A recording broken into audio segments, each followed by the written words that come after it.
pensó en una fiesta, en hacer algo alegre, algo simpático. Fuimos a cosechar durante una hora para sentir lo que es ponerse frente a una parra y meterle la tijera y cortar la uva y llenar el balde y llevarlo para allá.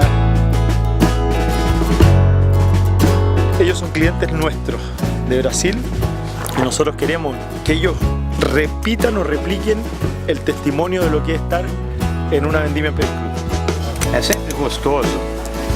Vinho é lúdico, né? Vinho tem que ser lúdico.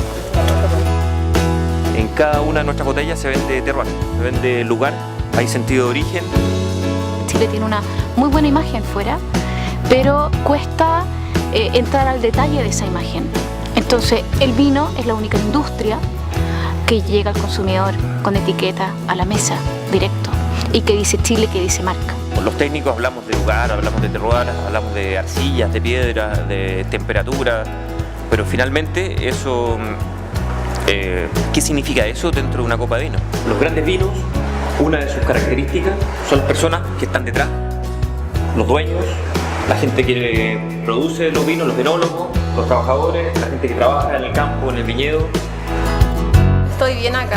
Los resultados aquí sí se ven, sí sirven, para que al final nosotros podamos tener un vino de calidad.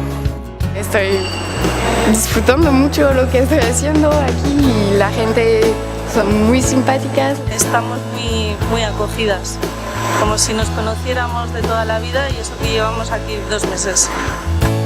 Detrás de una copa de vino hay gente, hay naturaleza y hay gente. Te diría que el equipo de Pérez Cruz es un tremendo equipo profesional y humano.